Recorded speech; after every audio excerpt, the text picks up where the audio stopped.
शिद्दत, जुनून या जहर, पार्ट 7। ये कहानी पूरी तरह से काल्पनिक है और डार्क फिक्शन व सस्पेंस की श्रेणी में आती है। इसमें दर्शाए गए पात्र, घटनाएं और परिस्थितियां केवल कहानी की मांग हैं। किसी भी प्रकार की हिंसा, अपराध या शोषण का समर्थन या महिमा मंडन नहीं किया गया है। ओबरॉय मैंशन का सन्नाटा आतिश की दहाड़ से चकनाचूर हो चुका था। साधना बिस्तर पर बेजान सी पड़ी थी। उसकी सांसों की घरघराहट कमरे में साफ सुनी जा सकती थी। तभी रुद्र और मोहिनी चाची बदहवास होकर कमरे के अंदर भागे। क्या हुआ आतिश, इतना शोर क्यों मचा रहे हो? मोहिनी चाची ने अंदर कदम रखते हुए पूछा, लेकिन साधना की हालत देखकर उनके पैर वहीं थम गए थे। उसके चेहरे और हाथों पर लाल रैशेस उभर आए थे। रुद्र, डॉक्टर कहाँ है? मैंने कहा था ना, डॉक्टर को बुलाओ। आतिश की आवाज में पागलपन था। उसने पास पड़ी मेज पर इतनी जोर से हाथ मारा कि टेबल का कांच चकनाचूर हो गया था। रुद्र ने तुरंत आगे बढ़कर सर झुकाते हुए कहा, सर, डॉक्टर रास्ते में है, बस 5 मिनट। तभी दादी माँ अपनी छड़ी टेकती हुई कमरे के दरवाजे पर आ खड़ी हुई थी। उनके चेहरे पर कोई शिकन नहीं थी, बस वही पत्थर जैसी खामोशी थी। उन्हें देखते ही आतिश की आंखों में खून उतर आया था। वह शिकारी की तरह उनकी तरफ झपटा। आतिश की आंखों में इस वक्त कोई लिहाज नहीं था, सिर्फ एक दरिंदगी थी। उसने बिजली की फुर्ती से अपनी कमर के पीछे रखी बंदूक निकालकर दादी माँ के सामने रख दी थी। वह बहुत गुस्से में था। कमरे में मौजूद हर शख्स की सांसें गले में अटक गई थी। आतिश, ये क्या कर रहे हो? वो तुम्हारी दादी हैं। मोहिनी चाची चीख पड़ी थी, लेकिन आतिश के कान जैसे बहरे हो चुके थे। आतिश ने साधना के पीले चेहरे को देखते हुए अपनी आवाज को इतना धीमा और जहरीला कर लिया कि सुनने वाले की रूह कांप जाए। उसने दादी माँ की आंखों में आंखें डालकर कहा, दादी, यह ओबरॉय खानदान का खून होगा आपकी रगों में, जो इतना ठंडा है। पर याद रखिएगा, इसी खून का एक कतरा मेरे अंदर भी है, जो इस वक्त खौल रहा है। अगर इसे कुछ भी हुआ तो कसम उस भगवान की जिसे आप पूछती हैं, मैं आपको इसी मेंशन की दहलीज पर खड़ा करके आपके किए की सजा दूंगा। मेरे लिए रिश्ता बाद में आता है, मेरी मिल्कियत पहले। दादी माँ के चेहरे पर पहली बार एक हल्की सी डर की लकीर उभरी थी। उन्होंने अपनी छड़ी को जोर से फर्श पर पटका और गुस्से में बोली, एक मामूली सी लड़की के लिए तुम अपनी दादी पर आवाज ऊंची करोगे बेटा? ये मामूली नहीं है। आतिश दहाड़ा। उसकी पकड़ बंदूक पर और मजबूत हो गई थी। ये इस घर की बहू है और उससे भी बड़ी बात, ये मेरी बीवी है। आपने दूध में केसर मिलाया ना? आप जानती थी कि इसे नट्स और केसर से सीवियर एलर्जी है। तभी बिस्तर पर पड़ी साधना ने एक लंबी और दर्दनाक करहा ली। उसके शरीर में एक ऐंठन सी हो रही थी। आतिश का ध्यान एक पल के लिए भटका। रुद्र ने मौके का फायदा उठाकर आतिश का हाथ पकड़ लिया था।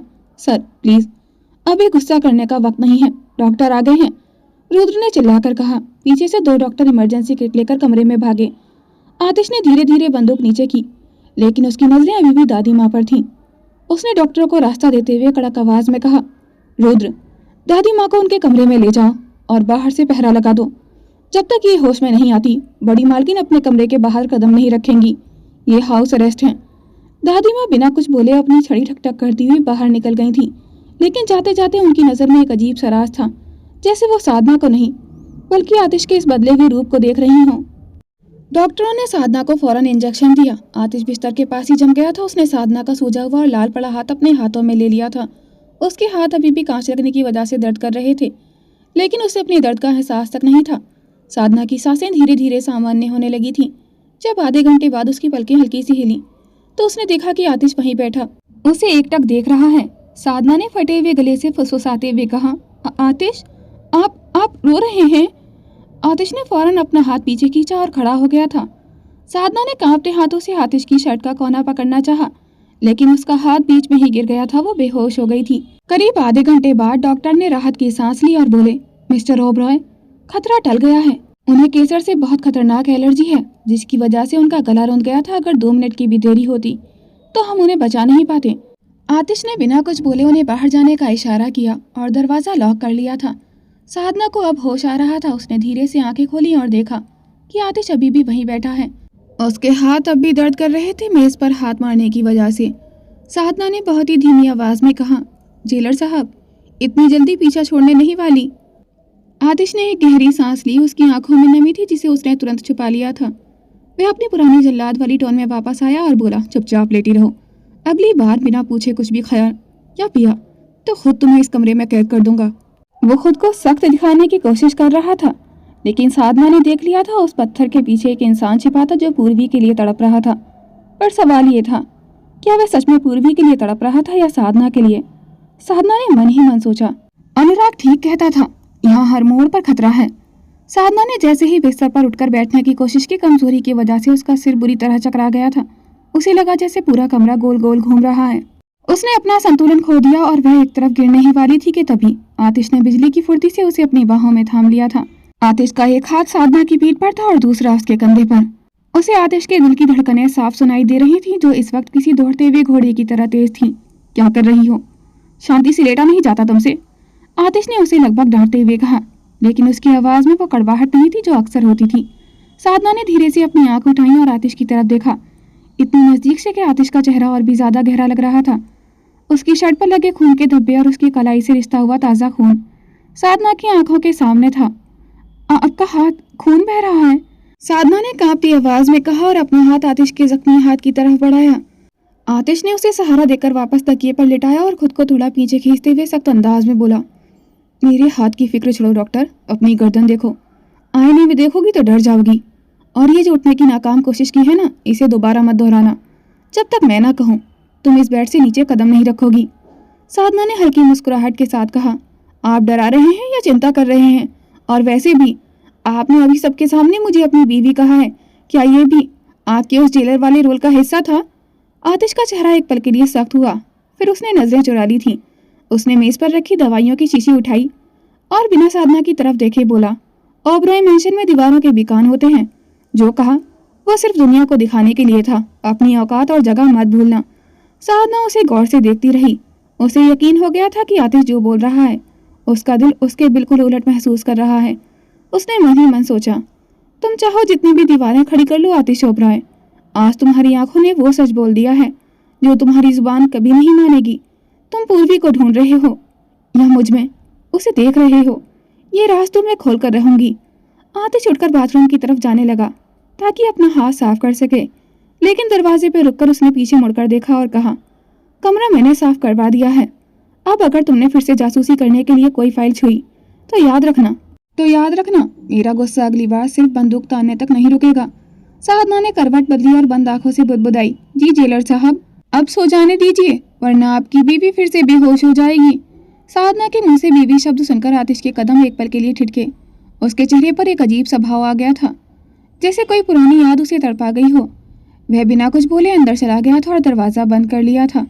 इधर साधना की आंखों में अब नींद नहीं थी, बल्कि एक नई चमक थी। उसे पता था कि अब उसे अनुराग के पास नहीं, बल्कि इस कमरे में रहकर उस पूर्वी के वजूद को ढूंढना है, जिसके नाम पर आतिश अपनी जान देने और लेने को तैयार था। बाथरूम का दरवाजा बंद करते ही आतिश ने एक गहरी सांस ली। उसने टेप खोला और अपने जख्मी हाथ को ठंडे पानी के नीचे रख दिया था। पानी के साथ बहता लाल खून से 5 साल पुरानी उस शाम को याद दिला गया था। उसने हाथ पर पट्टी बांधी और अचानक उसे साधना की वो बात याद आ गई थी, अब सोने दीजिए वरना आपकी बीवी फिर से बेहोश हो जाएगी। आतिश के चेहरे पर हल्की सी मुस्कुराहट आ गई थी। साधना की ये शरारत उसे 5 साल पीछे ले गई थी, जब 18 साल की मासूम पूर्वी उसकी दुल्हन बनकर इस कमरे में आई थी। पूर्वी एक अनाथ लड़की थी जिसके पास करोड़ों की दौलत तो थी, लेकिन उसे प्यार करने वाला कोई नहीं था। वो अपनी लालची बुआ सुमित्रा के डर में जीती थी। जब आतिश को पता चला कि पूर्वी उसी पूरब सिन्हा की बेटी है जिसने उसके पिता का कत्ल किया था, तो उसका खून कौल उठा था। बदले की आग में उसने पूर्वी के साथ मंदिर में शादी कर ली थी। पूर्वी खुश थी कि उसे बुआ के जुल्म नहीं सहने पड़ेंगे। सुमित्रा बुआ ने उसे शादी के बाद पलटकर तक नहीं देखा था, क्योंकि पूर्वी के मरने या गायब होने पर सारी जायदाद बुआ की होने वाली थी। शादी की उस रात आतिश हमेशा की तरह अपने कमरे में आया था। उसने देखा कि लाल जोड़े में सजी एक दुबली पतली लड़की बिस्तर पर बैठी है। उसकी चूड़ियों की खनक पूरे कमरे में गूंज रही थी। आतिश उसे डराने के लिए उसके बिल्कुल करीब गया था। उसने कड़क आवाज में कहा, नजरें ऊपर उठाओ। पूर्वी ने जैसे ही अपना सिर उठाया, आतिश दंग रह गया था। पूर्वी की आंखें 2 अलग रंगों की थी। वो डरी नहीं बल्कि थोड़ा चिढ़कर और मासूमियत से बोली, आप भी मेरी आंखों को देखकर डर गए ना? हमें पता था आप डर जाएंगे। उस रात के मंजर को याद करते हुए आतिश के चेहरे पर एक दर्द भरी मुस्कान आ गई थी।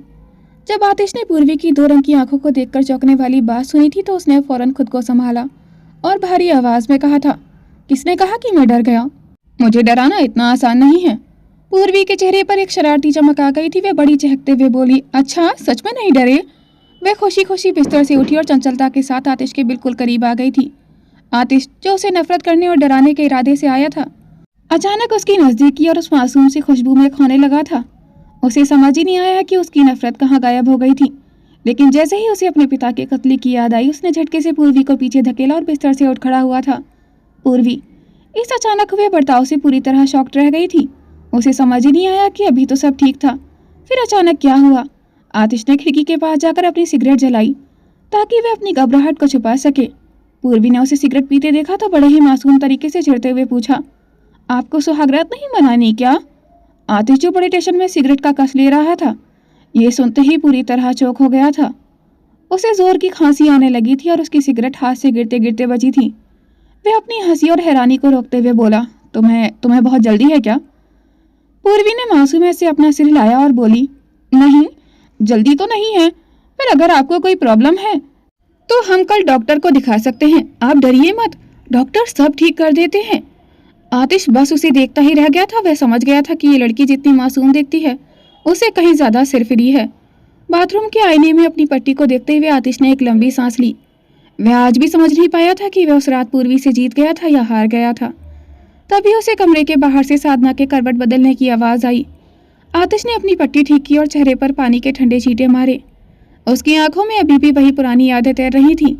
उसने गहरी सांस ली और बाथरूम का दरवाजा खोलकर बाहर कमरे में आ गया था। पूरा कमरा मध्यम रोशनी में डूबा हुआ था। उसने देखा कि साधना बेड पर बेखबर सो रही है, लेकिन ठंड की वजह से शायद वो थोड़ी सी सिमटी हुई थी। आतिश के कदमों में अब वो सख्ती नहीं थी, बल्कि एक अजीब सा खिंचाव था। वह धीरे से बेड के पास आया और बैठकर उसे निहारने लगा था। साधना का मासूम चेहरा, उसकी बंद पलकें और वही जानी पहचानी खुशबू। आतिश का सारा गुस्सा और नफरत पिघलकर बह गई थी।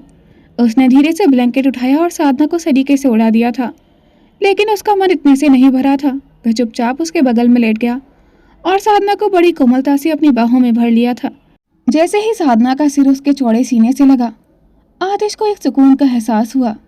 उसने अपना चेहरा उसके बालों में झुकाया और फिर उसके माथे पर अपने होंठ रख दिए थे। उसने साधना के कान के पास बहुत ही धीमी और भारी आवाज में फुसफुसाते हुए कहा, मेरी नफरत और मेरा प्यार सब सिर्फ तुम्हारे लिए है पूर्वी। तुम चाहे साधना बनकर आओ या कोई और, तुम मुझसे दूर नहीं जा सकती जानम। साधना जो गहरी नींद में थी, उसकी बातों की गर्माहट और उसके स्पर्श से धीरे धीरे होश में आने लगी थी। उसे समझ आ रहा था कि आतिश उसे पूर्वी समझ रहा है, लेकिन इस वक्त उसके सीने की धड़कनें इतनी तेज और सच्ची थीं कि साधना खुद को रोक नहीं पाई थी। उसने अपनी नींद भरी आंखें खोली और आतिश की आंखों में देखा, जहां जुनून और दर्द का सैलाब था। साधना के चेहरे पर एक नशीली सी मुस्कुराहट आ गई थी। उसने कांपते हाथों से आतिश की गर्दन को अपनी ओर झुकाया और बिना कुछ सोचे अपने होंठ उसके होंठों पर रख दिए थे। कमरे का तापमान अचानक जैसे बढ़ गया था। आतिश, जो अब तक खुद को काबू में रखे हुए था, साधना की इस पहल से पूरी तरह बहक गया था। उसने साधना की कमर पर अपनी पकड़ और मजबूत कर ली थी। वह किस गहरी और जुनूनी होती चली गई थी, जिसमें 2 साल का इंतजार, नफरत और बेपनाह मोहब्बत सब एक साथ मिल गए थे। अंधेरे कमरे में अब सिर्फ उनकी तेज होती सांसों की आवाज़ थी, जो ये गवाही दे रही थी कि आज की रात नफरत हार गई थी और जुनून जीत गया था।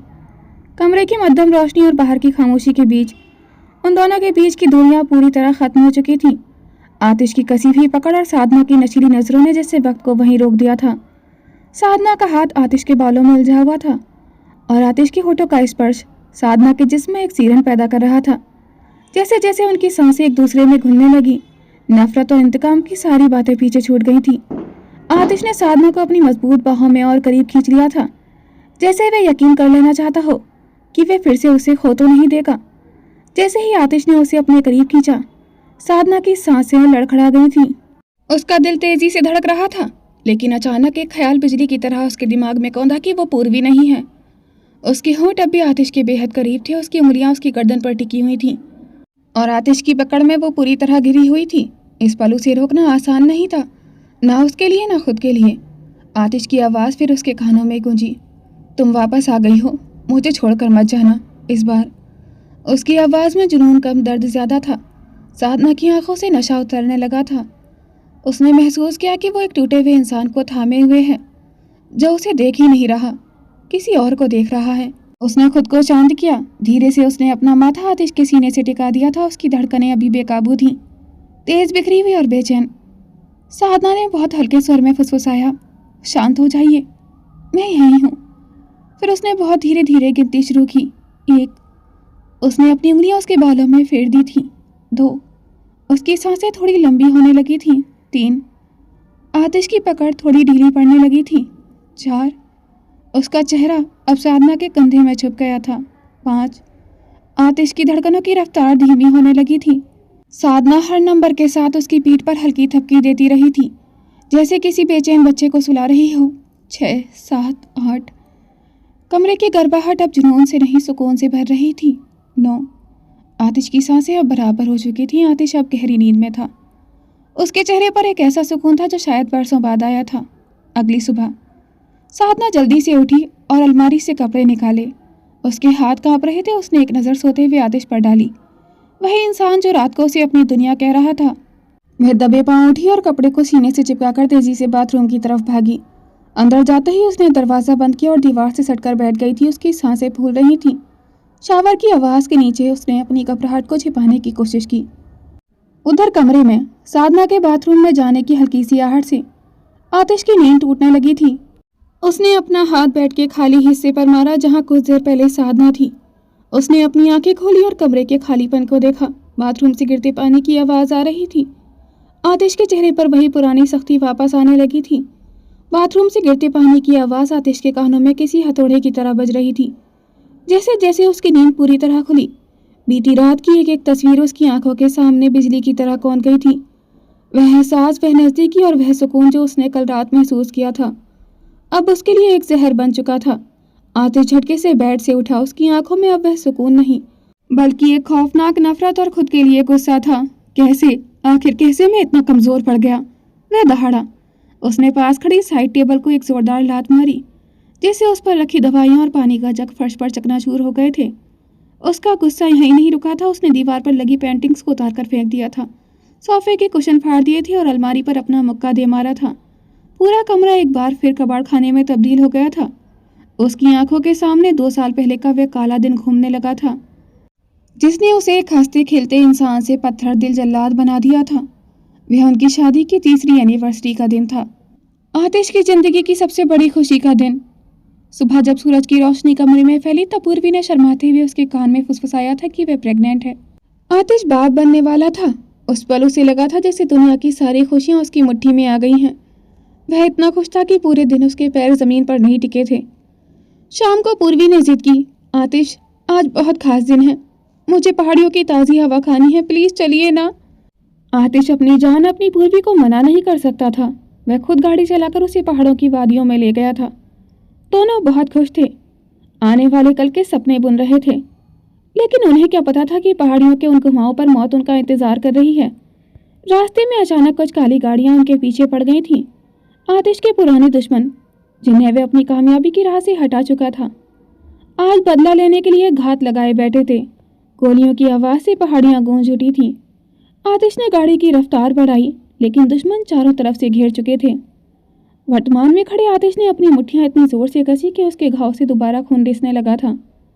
उस रात मसूरी की पहाड़ियों पर आसमां से बरसती बारिश किसी के खून के आंसू जैसी लग रही थी। रात का सन्नाटा बादलों की गड़गड़ाहट से बार बार टूट रहा था। खाई के बिल्कुल किनारे पर आतिश ओबरॉय खड़ा हुआ था, लहूलुहान, पर उसकी आंखों में सिर्फ एक ही शख्स के लिए फिक्र थी। जानम, भागो यहाँ से, वो लोग आते ही होंगे, आतिश ने चीख कर कहा था। वह बुरी तरह जख्मी था और उसके सफेद शर्ट पर गहरे दाग फैल चुके थे, पर उसे अपनी जान की परवाह नहीं थी। पूर्वी, जो अब तक उसके पीछे सहमी हुई खड़ी थी, अचानक शांत हो गई थी। उसके चेहरे की मासूमियत गायब हो गई थी और आंखों में एक ऐसी ठंडी चमक थी जिसे आतिश पहचान पाया था। आतिश, उसने बहुत ही धीमे से उसका नाम पुकारा। आतिश जैसे ही उसकी तरफ मुड़ा, पूर्वी ने अपनी पूरी ताकत से उसे उस गहरी खाई की तरफ धकेल दिया था। आतिश का पैर फिसला और गिरते वक्त उसने घबराकर पूर्वी का हाथ थामना चाहा, पर पूर्वी ने नफरत से अपना हाथ पीछे खींच लिया था। एरा बदला खत्म हो चुका है आतिश ओबरॉय। मुझे पता चला कि मेरी पूरी फैमिली के मरने के पीछे तुम्हारा हाथ था। आज के बाद तुम्हारा नाम सिर्फ इतिहास के पन्नों में होगा। पूर्वी की आवाज में प्यार की जगह जहर था। आतिश के लिए वो ऊंचाई जानलेवा नहीं थी जितना जानलेवा वो धोखा था। गिरते वक्त उसकी काली आंखों में पूर्वी का वो चेहरा आखिरी अक्स बनकर छप गया था। उस रात वो आतिश ओबरॉय खत्म हो गया था जो पूर्वी से बेपनाह प्यार करता था, और इसके पीछे रह गया था एक पत्थर दिल हैवान। बाथरूम का दरवाजा धीरे से खुला और साधना कांपते हुए कदमों से बाहर आई। उसकी धड़कनें इतनी तेज थी कि उसे अपने कानों में सुनाई दे रही थी। उसने गहरे मरून रंग का फ्रॉक सूट पहना हुआ था और दुपट्टे को बार बार अपने गले के चारों तरफ लपेटकर उन निशानों को छिपाने की नाकाम कोशिश कर रही थी जो बीती रात आतिश की दीवानगी ने छोड़े थे। जैसे ही उसने कमरे का नजारा देखा, उसकी चीख निकलते निकलते रह गई थी। पूरा कमरा किसी शमशान जैसा लग रहा था। कांच के टुकड़े, फटे हुए कागज और टूटी हुई पेंटिंग्स फर्श पर बिखरी पड़ी थी। आतिश दीवार से टिककर खड़ा था। उसकी मुट्ठियां कसी हुई थी और उसकी आंखों में गुस्सा था। जैसे ही साधना की सैंडल की आहट हुई, आतिश ने बिजली की फुर्ती से अपनी गर्दन घुमाई। उसकी आंखों में इस वक्त इंसानियत का नामो निशान नहीं था। वहां सिर्फ खून और वह पुराना धोखा नाच रहा था। उसकी नजर साधना के चेहरे से होती हुई उसके गले पर ठहरी, जहां दुपट्टे के नीचे से उसकी मोहब्बत की निशानियां साफ झांक रही थीं। साधना का शरीर जम गया था। आतिश एक शिकारी की तरह उसकी तरफ बढ़ा। साधना डर के मारे पीछे हटी और उसका पैर कांच के टुकड़े पर पड़ा। जैसे उसके मुंह से एक कहा निकली, आतिश उसके बिल्कुल करीब आ गया था। उसके हाथों से आती शराब की गंध और उसकी गर्म सांसें साधना के चेहरे पर टकरा रही थीं। उसने अपनी खुरदरी उंगलियों से साधना का दुपट्टा एक झटके में नीचे खींच दिया था। साधना ने अपनी आंखें डर के मारे बंद कर ली थी। ये क्या है? आतिश की आवाज इतनी धीमी और जानलेवा थी कि साधना की रूह कांप गई थी। आतिश की आंखों में जलती वह आग साधना के रोम रोम को झुलसा रही थी। उसके गले पर पड़े वो निशान जो कुछ घंटों पहले एक जुनून का हिस्सा थे, अब आतिश के लिए खुद की कमजोरी का सबूत बन चुके थे। साधना ने हिम्मत जुटाई। उसकी आंखों में आंसू आविरल बह रहे थे। उसने कांपते हाथ आतिश की तरफ बढ़ाए, लेकिन उसकी हिम्मत नहीं हुई थी कि उस हैवान को छुए जो इस वक्त उसके सामने खड़ा था। आतिश, मेरी बात सुनिए प्लीज, मुझे आपको कुछ बताना है। साधना की आवाज सिसकियों के बीच दबकर रह गई थी। आतिश ने एक कड़वी हंसी हंसी जिसमें सिर्फ दर्द और तिरस्कार था। साधना ने रोते हुए उसकी शर्ट का कोना पकड़ा। आतिश, सजा दीजिए मुझे डांट लीजिए, पर अपनी आंखों में मेरे लिए वो नफरत मत लाइए। कल रात जो हुआ वो कोई नाटक नहीं था। मैंने सच में। खामोश, आतिश दहाड़ा। मोहब्बत का नाम भी मत लेना अपनी जुबान से। कल रात एक गलती थी। वह उसे धुतकारते हुए कमरे से बाहर निकल गया था। साधना को उस उजड़े हुए कमरे की तन्हाई और कांच के चुभते हुए टुकड़ों के बीच छोड़कर आतिश भारी कदमों से सीढ़ियों की तरफ बढ़ गया था। उसके सीने में नफरत का लावा उबल रहा था और चेहरे पर अजीब सी डरावनी मुस्कान थी। नीचे पहुंचते ही वह सीधा दादी माँ के कमरे की तरफ गया। उसके पैरों की आहट और उसके हाथों से टपकता खून उसकी मानसिक स्थिति की गवाही दे रहा था। उसने बिना दस्तक दिए दादी माँ के कमरे का दरवाजा एक झटके में खोल दिया था। कमरे के अंदर का माहौल शांत था, जिसे आतिश की मौजूदगी ने पल भर में तनावपूर्ण बना दिया था। उसने बाहर खड़े नौकरों की तरफ मुड़कर कड़क आवाज में आदेश दिया, जाओ, अभी के अभी दादी माँ के लिए उनकी फेवरेट बनाना स्मूदी लेकर आओ, और ध्यान रहे एक घूंट भी बचना नहीं चाहिए, पिलाओ इन्हें। आतिश की आवाज में एक अजीब सी जिद थी। नौकर बेचारे डर के मारे कांप उठे थे। उन्होंने तुरंत आतिश की बात मानी और कुछ ही देर में स्मूदी का गिलास लेकर हाजिर हो गए थे। आतिश के खौफनाक इशारे पर नौकरों ने जबरदस्ती तो नहीं, पर डरते डरते दादी माँ के हाथ में स्मूदी को थमा दिया था। दादी माँ, जो आतिश के इस बदले हुए और अग्रेसिव रूप को देख रही थी, गुस्से और दुख से भर गई थी। उन्होंने गिलास को मेज पर पटका और चिल्लाकर कहा, आतिश, ये क्या बदतमीजी है? तुम पूरी तरह पागल हो चुके हो। आतिश एक ठंडी बेजान हंसी हंसा। वह उनके बिल्कुल करीब आया। उसकी आंखों में उस रात का साया अब भी नाच रहा था। हाँ दादी माँ, पे पागल हूँ, उसने धीमे से कहा, पर उसकी आवाज में गूंज थी। और मुझे इस हद तक पागल बनाने वाली इस दुनिया में सिर्फ 3 ही औरतें हैं, देवयानी, पूर्णिमा और पूर्वी। जैसे ही उसने देखा कि दादी माँ स्मूदी पी रही हैं, उसने गिलास छीनकर दूर फेंक दिया था। दादी माँ उसे हैरानी और डर से देखती रह गई थी, क्योंकि उन्हें समझ नहीं आ रहा था कि आतिश के इस पागलपन का अंत कहाँ होगा। वहीं ऊपर उस उजाड़ कमरे में साधना ने अपनी सिसकियों को जब्त किया। उसने कांपते हाथों से बिखरे हुए कांच के टुकड़ों को एक तरफ किया और बेड की वो चादर जिस पर कल रात की यादें और आज सुबह की नफरत की सिलवटें थी, उसे खींचकर हटा दिया था। उसने अलमारी से एक नई सफेद चादर निकाली और उसे बिछाकर उस पर निढाल होकर लेट गई थी। उसकी आंखों के सामने आतिश का वह चेहरा घूम रहा था, कभी जुनून से भरा तो कभी नफरत से तमतमाया हुआ। वो खुद से सवाल कर रही थी, आखिर क्यों मैं उस इंसान के प्यार में डूब जाती हूँ जिसे मेरी पहचान से नफरत है। वो सिर्फ पूर्वी का है और मैं तो बस एक साया हूँ। अभी वह इन उलझनों में घिरी ही थी कि उसके फोन की थरथराहट ने सन्नाटा तोड़ दिया था। स्क्रीन पर अनुराग का नाम चमक रहा था। साधना ने गहरी सांस ली, अपने आंसू पोंछे और गला साफ करके कॉल रिसीव किया। बोलो अनुराग। उसने अपनी आवाज को सामान्य रखने की कोशिश की। साधना। दूसरी तरफ से अनुराग की आवाज आई। वह इतना घबराया हुआ था कि उसकी सांसें फूल रही थीं। साधना, जो मैं कहने जा रहा हूँ, काश वो सच ना होता। मैं नहीं चाहता था कि तुम्हें ये कभी पता चले, पर अब इसे छिपाना मुमकिन ही नहीं है। साधना का दिल तेजी से धड़कने लगा था। क्या बात है अनुराग, तुम इतना डरे हुए क्यों हो? अनुराग ने हिम्मत जुटाकर कहना शुरू किया। साधना, पूर्वी पूरब सिन्हा और मीना सिन्हा की बेटी थी। वो बड़े बिजनेसमैन थे, पर जब पूर्वी सिर्फ 12 साल की थी तब एक एक्सीडेंट में उसके माँ बाप गुजर गए थे। उसके बाद उसे उसकी बुआ की देख रेख में दे दिया गया था और 6 साल बाद आतिश ने उससे ज़बरदस्ती शादी कर ली थी। साधना ये सब बहुत ध्यान से सुन रही थी। उसकी रूह कांप गई थी ये जानकर कि पूर्वी की जिंदगी में भी कितना दर्द था। उसने बेहद उदास और बोझिल लहजे में पूछा, अनुराग, ये सब सुनकर तो मुझे दुख हो रहा है, पर मेरा और पूर्वी का चेहरा इतना क्यों मिलता है? हम दोनों क्यों एक जैसे दिखते हैं? अनुराग ने गहरी और भारी सांस ली और बोला, क्योंकि तुम दोनों जुड़वा बहनें हो साधना। तुम प्रमोद पंत की नहीं, बल्कि पूरब सिन्हा की असली बेटी हो। ये सुनते ही साधना के पैरों तले जमीन खिसक गई थी। उसकी आंखों से आंसुओं का सैलाब बह निकला था। वह पागलों की तरह सिर हिलाने लगी थी। झूठ झूठ झूठ मत बोलो अनुराग। मेरे पापा पूर्वी के पापा कैसे हो सकते हैं? मेरी तो बचपन से सारी तस्वीरें पापा के साथ है ना। बचपन से उन्होंने मुझे पाला है। ये कैसे मुमकिन है? मैं नहीं मान सकती। साधना, शांत हो जाओ। अनुराग ने लगभग चिल्लाते हुए उसे यकीन दिलाना चाहा। पहले मुझे भी यकीन नहीं हुआ था, पर मैंने उस अस्पताल के पुराने रिकॉर्ड्स और सीसीटीवी फुटेज तक निकलवाए हैं। सच ये है कि पूर्वी की बुआ सुमित्रा तुम दोनों बहनों को प्रमोद अंकल की उन 2 बेटियों से बदलना चाहती थी जो पैदा होते ही मर गई थी। उसने तुम्हें तो बदल दिया और प्रमोद अंकल को दे दिया, पर इससे पहले कि वो पूर्वी को भी बदल पाती, मीना जी, तुम्हारी असली माँ को होश आ गया था, इसलिए तुम दोनों बहनें अलग हो गई थी। साधना का फोन हाथ से छूटते छूटते बचा था। उसका पूरा अस्तित्व एक पल में बदल गया था। जिस इंसान को उसने अपनी दुनिया माना था वो उसके असली पिता नहीं थे, और जिस पूर्वी की वह नफरत और जलन महसूस कर रही थी वो उसकी अपनी सगी बहन थी। अनुराग की बात अभी पूरी भी नहीं हुई थी कि साधना के कानों में जैसे गर्म शीशा पिघलकर उतर गया था। जुड़वा बहनें, ये शब्द उसके दिमाग में हथौड़े की तरह बज रहे थे। उसने बिना कुछ कहे और बिना कोई सवाल किए कांपते हाथों से फोन काट दिया था। फोन बिस्तर पर गिर गया था, पर साधना को उसका होश नहीं था। वह जोर जोर से रोने लगी थी। उसकी सिसकियां अब चीखों में बदल रही थीं। वह अपने सीने को हाथों से जकड़ रही थी, जैसे वहां उठता दर्द उसे अंदर ही अंदर तोड़ रहा हो।